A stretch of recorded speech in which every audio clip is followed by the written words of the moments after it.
Yeah, so the film was a colossal undertaking. There was a lot I really sort of envisioned to jam into this film. There's so much that I wanted to explain, but let me start from the top. I really thought it was very important to begin in Israel and to end in Israel. And at the same time differentiating our film from a lot of the other 10/7 films out there, that this was not a film told through an Israeli lens. This is an American lens. I am an American Jew, so I'm telling it through my point of view, in my experience, and what's happening here on American college campuses and here in America. It's not about the anti-Semitism we're seeing in the streets in London and Australia and in Toronto and Montreal. It was really focused on what was happening here. And when I was collecting the voices and the experts and the characters, first and foremost, I wanted to make sure that they really held up to credibility. And there's a lot of people out there who are sort of spouting their opinions, who are not really experts in their fields. Particularly after October 7th, we've seen more people emerge because they're very passionate and they care a lot about what's happening. But they didn't really hold up to me as far as journalistic integrity. So I wanted to make sure we found sort of the smartest people, but the people who are really experts in their field when it comes to extremism, when it comes to giving us a history of anti-Semitism and Islamic jihadism and all of that.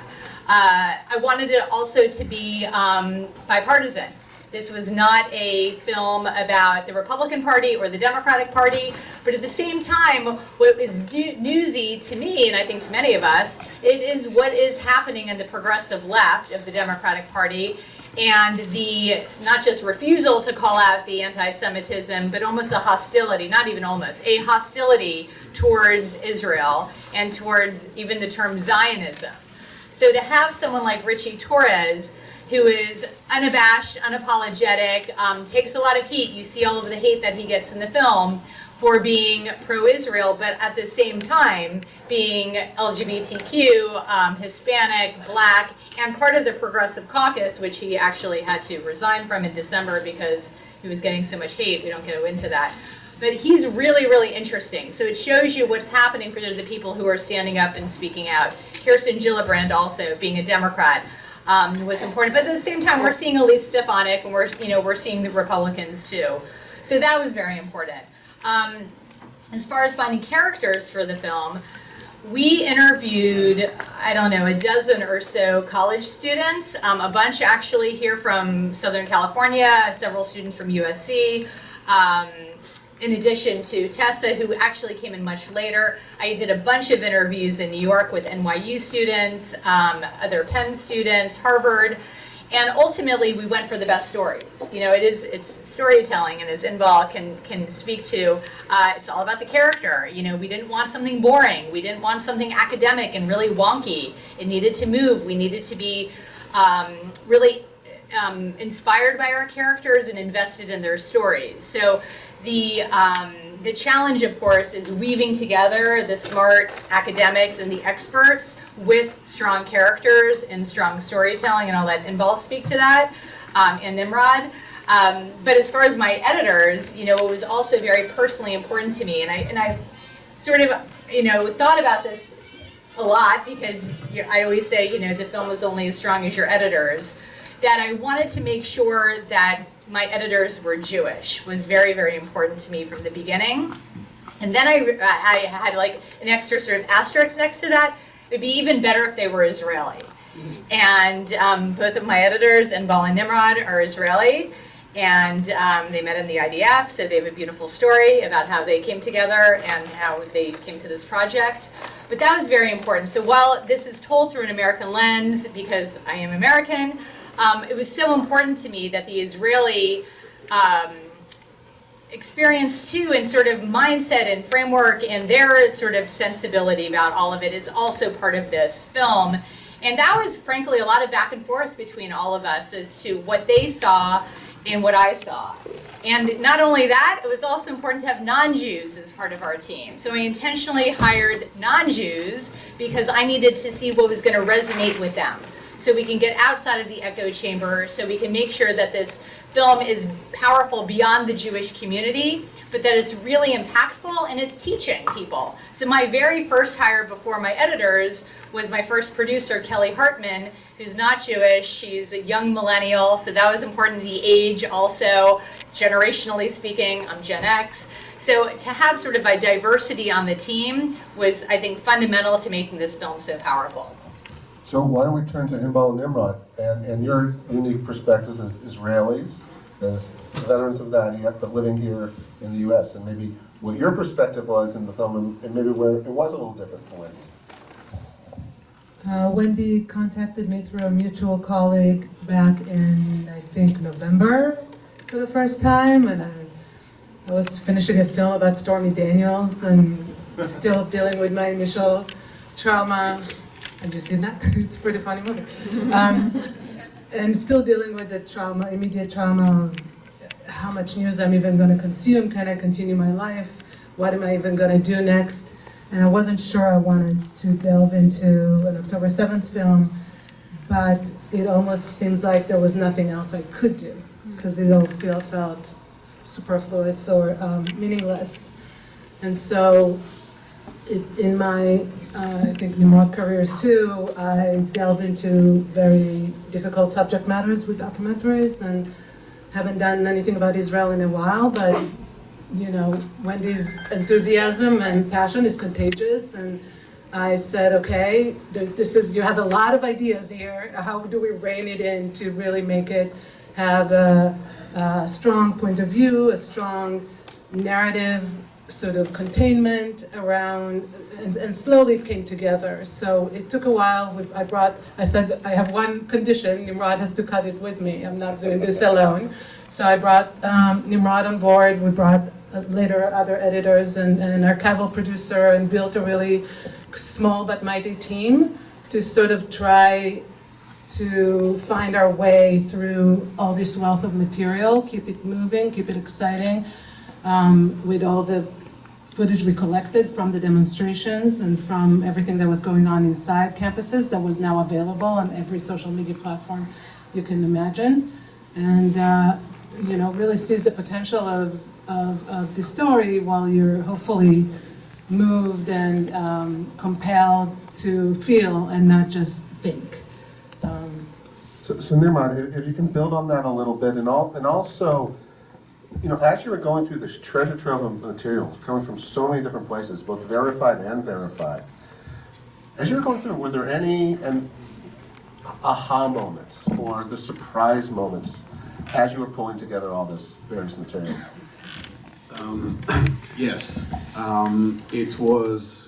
I am on social media, but I'm not very active. I've never had a Twitter account. I haven't had an Instagram account until a year ago. Sorry, I'm still. I am on social media, but I'm not very active on social media.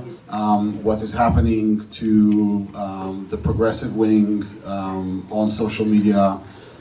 But the thing is, like, once I started diving a lot deeper in preparation for the editing, I realized I was kind of shocked at the levels of misinformation, disinformation, and just absolute complete lack of any historical knowledge or context of what is happening in the Middle East at large, not just in Israel. And there was one specific video, it's not in the film, but it's a Zoom meeting of some pro-Palestinian activists on campus, and our researchers found that video, and in it they talk about how evil Israel is and whatnot. But anyways, there's one participant, and she says to the entire group of people on the Zoom, she says, you know, just this morning I had absolutely no idea about anything of this, but I took 2 hours and really educated myself. And I'm like, okay. So in 2 hours, this lady, you know, she's learned everything there is to know about the Middle East and what's happening in between Israel and Gaza and the Palestinians.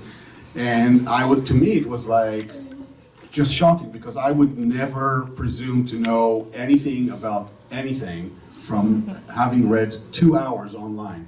So to me, like, I don't think okay. she read, she probably watched TikToks. And she probably watched like TikToks, exactly. She hasn't read anything. And to me, it's like, that really like struck me because it just, I'm not from that generation, I suppose, and and it was like, it was revelatory on like many, many levels for me.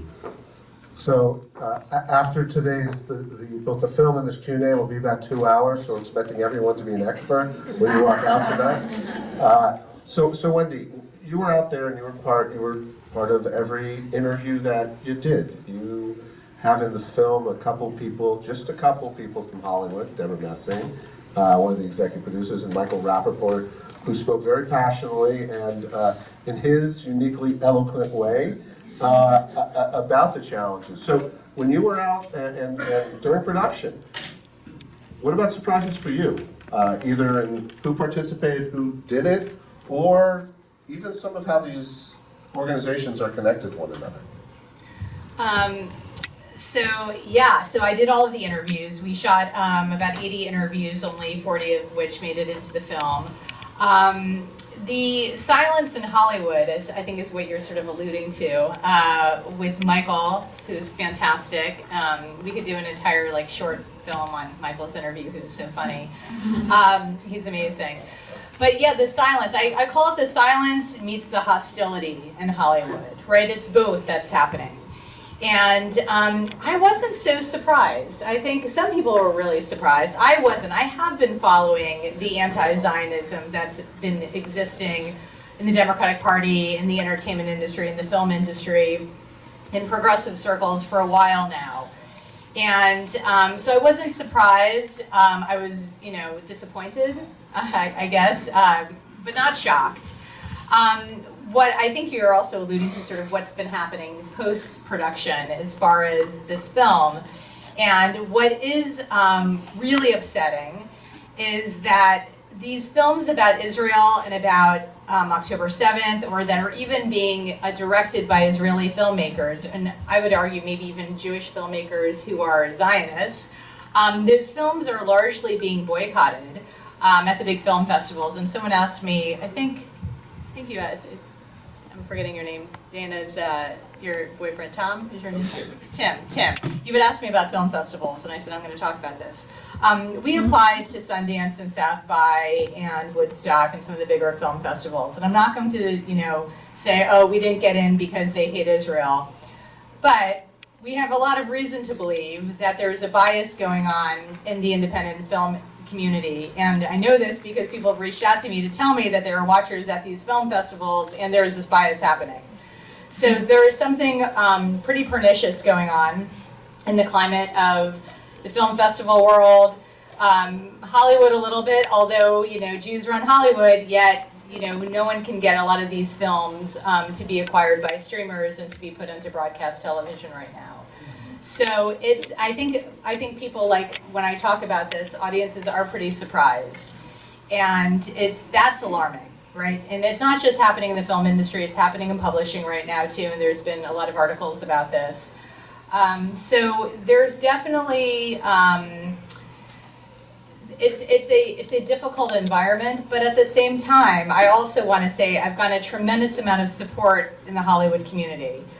From Jews and non-Jews, who sort of quietly are expressing their support and their outrage by what's happening at the festivals and in the larger community. So I have great news to report that this film has distribution. It was just announced yesterday. So because of all that support and because the film is really powerful and not political and really stands on its own, it's going to be in theaters, it's going to be on streaming, it's going to be seen widely, it's going to be seen globally. And the film's really getting out there. So Breaking news and deserving of a round of applause, absolutely.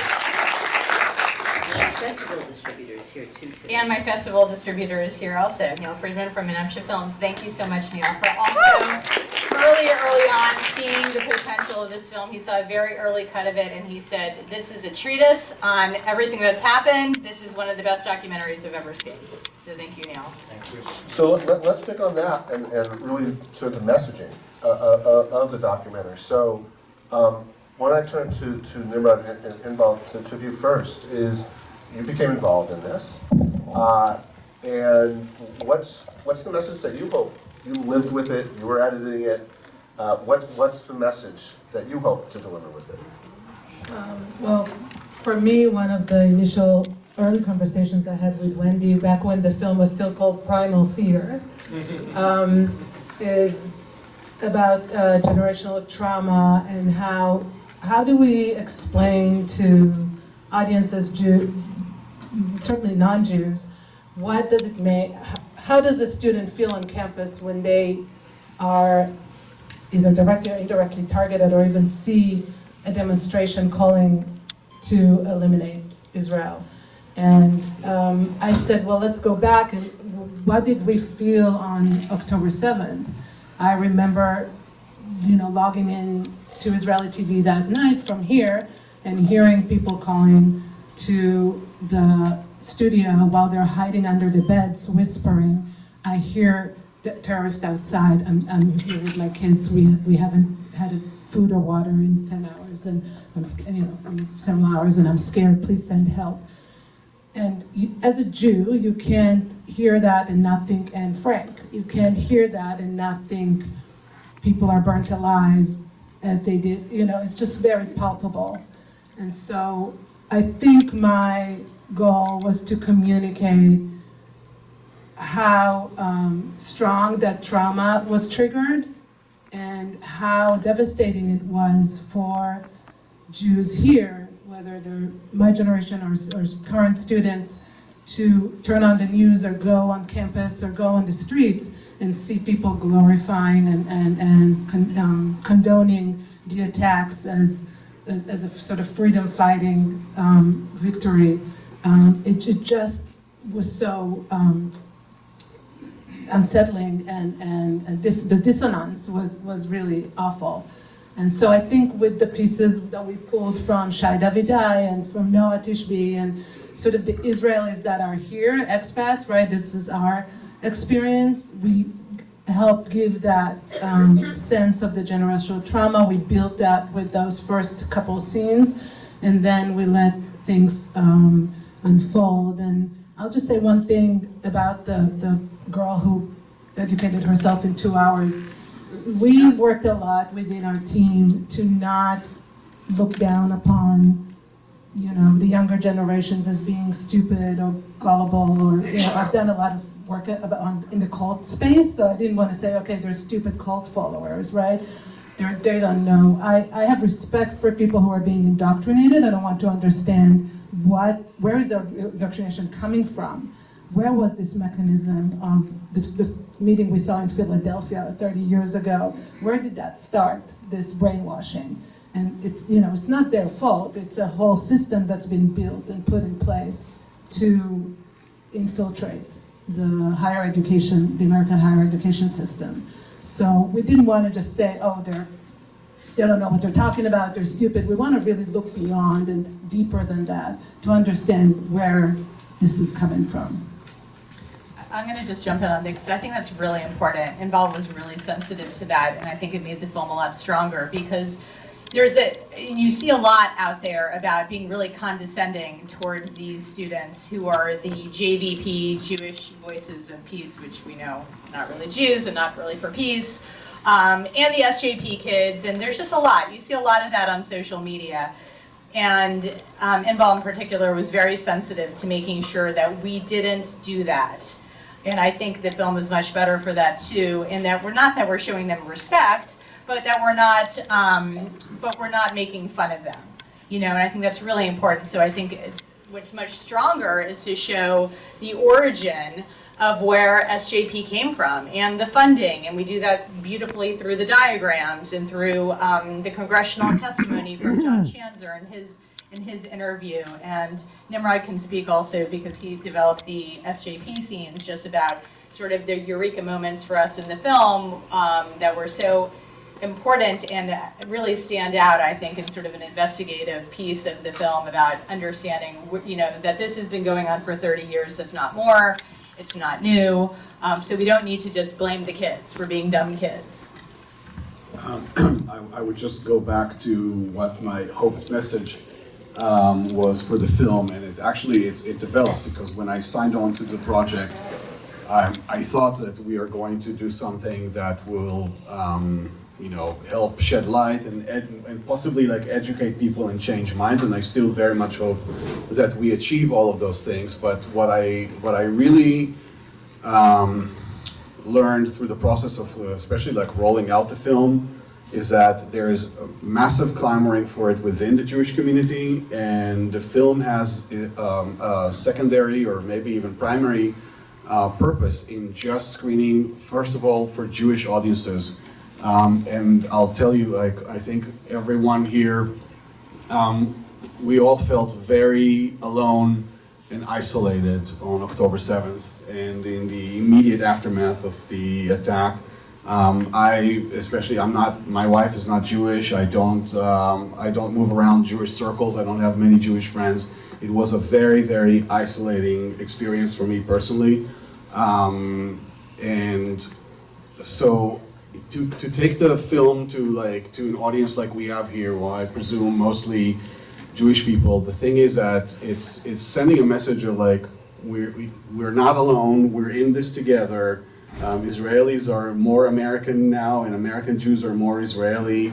And I think it's adding to the cohesion in the community. And to me, that's actually like a newfound purpose that I've really come to appreciate. Well, thank you very much. We're just about at time to wrap up. I know the filmmakers will be in the lobby afterwards if you have any other questions, but Wendy, let me just ask you one final question, and building on what Nimrod just said, is that this documentary brings together so many different elements and really helps better inform the base, the Jewish community, about what happened, what is happening, what some of the historical aspects of this work were. But I'm curious, what do you want of this audience? What do you want of this base? After seeing this documentary, what's the message that you want us, them, we, to take from it as we now go forth in all of our work fighting anti-Semitism? That's such a big question. Well, a few things. So, yes, I think that this film for the Jewish community is very affirming. It makes you feel like, all right, yeah, this is why I felt this way, and let's go through it all, and oh yeah, that was terrible, and I felt terrible, and those, and here's why, and those feelings are valid. It's also inspiring because we're seeing the young people who are just tremendous and courageous and have a moral clarity that people twice their age do not have. So that's incredible, and I think that for the Jewish community and for young people and for high school students and for college students, I want this film to be seen everywhere, and I want it to inspire these young people to also, have a really strong Jewish identity and stand up for themselves and have conviction, but also now have the facts and to be able to understand. A very, very important part of this film is understanding what anti-Semitism is and understanding how anti-Semitism has mutated over time, and the latest form of it is anti-Zionism. Full stop. That's what it is. And I think that we explain it in a way that took a lot of editorial skills in the edit bay to really sharpen the message and really clarify and crystallize what it is. And that's been a big takeaway, that people are now saying, oh, okay, now I understand it, and I can help explain it to other people who don't really understand what anti-Zionism is and really sort of what the line of anti-Semitism is and why that's so grave for some people. So I hope that, the film does that. But for the Jewish community, I think that this film is, another tool in the toolkit to get the message out, and I'd love to hear from all of you. Thank you all for coming. Thank you, everyone.